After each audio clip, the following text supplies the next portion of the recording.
La explotación de la madera en México en el siglo XVI. La explotación de la madera en el Valle de México en el siglo XVI. México desde sus inicios fue un territorio con una diversidad inmensa de ecosistemas y con bosques sumamente ricos y poblados, por lo que fue objetivo de sobreexplotación por parte de los españoles.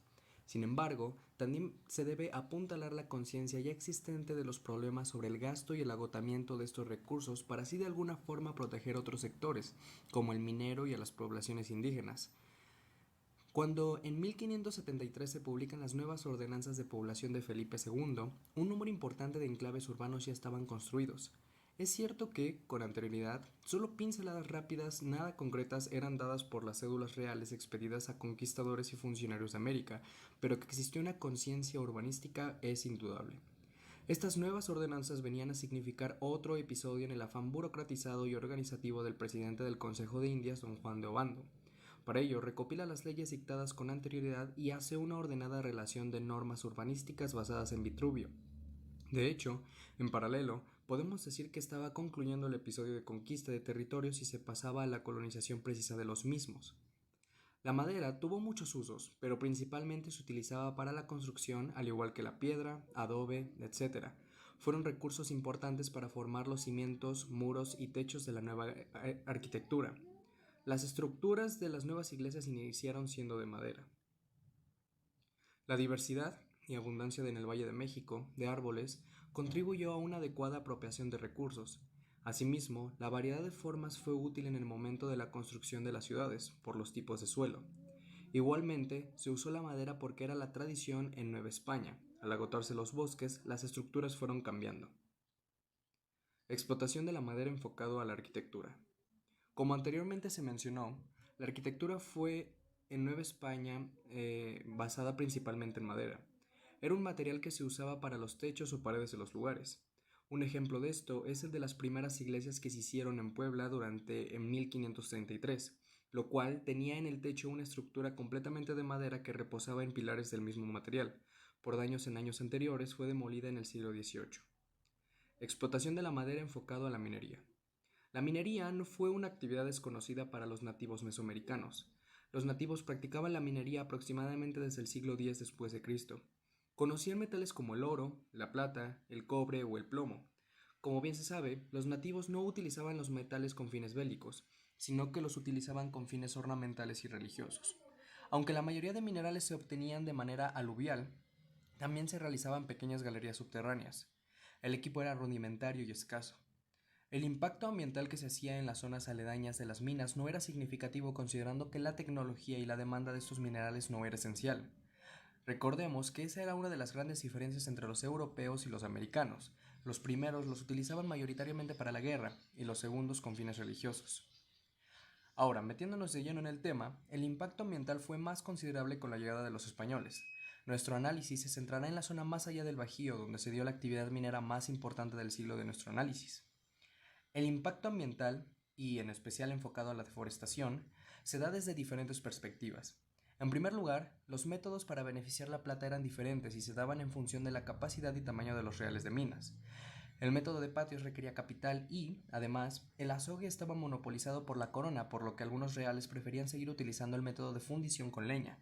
Esto representaba un impacto ambiental significativo, teniendo en cuenta que todos los bosques contaban con árboles maderables.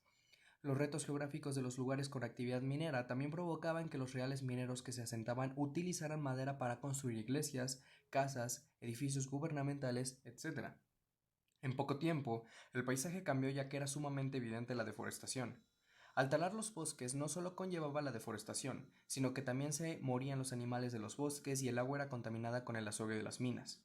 La minería fue una actividad que llevó a la destrucción de flora, fauna y a la contaminación del agua. No podemos negar la sobreexplotación de los bosques en México durante los 3 siglos de dominio español, ni las repercusiones para el medio ambiente y la sociedad que esto implicó. Para muchos historiadores, México se ha visto como un territorio rico en bosques, donde se encuentran cordilleras que presentan la abundancia de pino, cedro y árboles resinosos. Ningún género de madera se echa de menos en territorio mexicano. cosa que llevó a los españoles durante la conquista a relacionar el uso de la madera con actividades y necesidades concretas como la minería, provisión de centros urbanos, cargas y trabajos impuestos a los indígenas en quienes recayó el peso de las labores de corte, elaboración y acarreo de madera, leña y carbón, y como veremos a continuación, el uso de la madera para la creación de astilleros, navíos y buques españoles. Con la llegada a Nueva España, se requirió de nuevos astilleros y puertos para posicionar las rutas comerciales con Europa y llevar sus exploraciones a mayores lugares. Los primeros astilleros de Nueva España surgen a raíz de la búsqueda del mar en el sur ordenado por Hernán Cortés.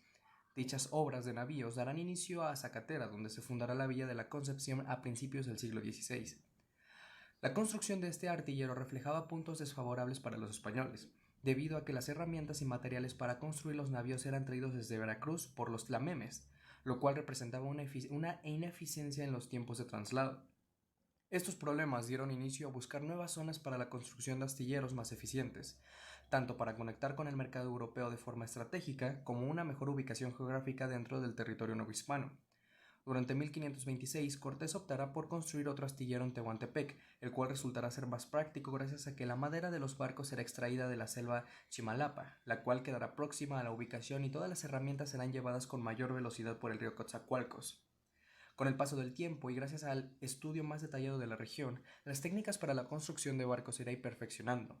Durante 1564, Miguel López de Legazpi emprenderá una expedición a las Filipinas con barcos construidos en Nueva España. Estas prácticas reflejan una enorme mejora en las técnicas de construcción y clasificación de las embarcaciones de bergantines. Tanto indígenas como españoles son esenciales para la construcción de estos navíos. La construcción de bergantines tuvo mucha importancia para el ejército español durante la conquista. Cortés tenía bien planteada una ofensiva lacustre, dada la información que tenía por su estancia en Tenochtitlan y aquella que sus aliados indígenas le habían proporcionado. Cortés habría mandado a labrar 13 bergantines en Tlaxcala, de los cuales uno fue eliminado tras presentar fallas en su construcción. Estas naves fueron transportadas por sus aliados indígenas hasta Texcoco, donde los alistaron con armamento para finalmente atacar a los mexicas cuyas moradas se encontraban en las aguas. Con el paso del tiempo, la importancia de los barcos como medio de transporte y un ejército español bien asentado en el territorio mexicano dieron lugar a la fundación de puertos para la conexión del territorio con otras partes del mundo y a la entrada de mercancías provenientes del viejo continente. Como observamos en el trabajo, el uso de la madera fueron de las primeras actividades que se realizaron en la Nueva España, y a manera de conclusión, es importante recalcar la relevancia que tuvo el bien de la madera para el desarrollo económico, social y político, así como sectorial y cultural. Podemos observar cómo la extracción de la madera en el siglo XVI provocó encadenamientos productivos locales que generaron la consolidación del mercado interno y externo en México, a través del involucramiento de diversos sectores como la minería, la astillería y la construcción de diversas infraestructuras que permitieron la creación de centros urbanos y puertos que conectaron el territorio con el mundo exterior.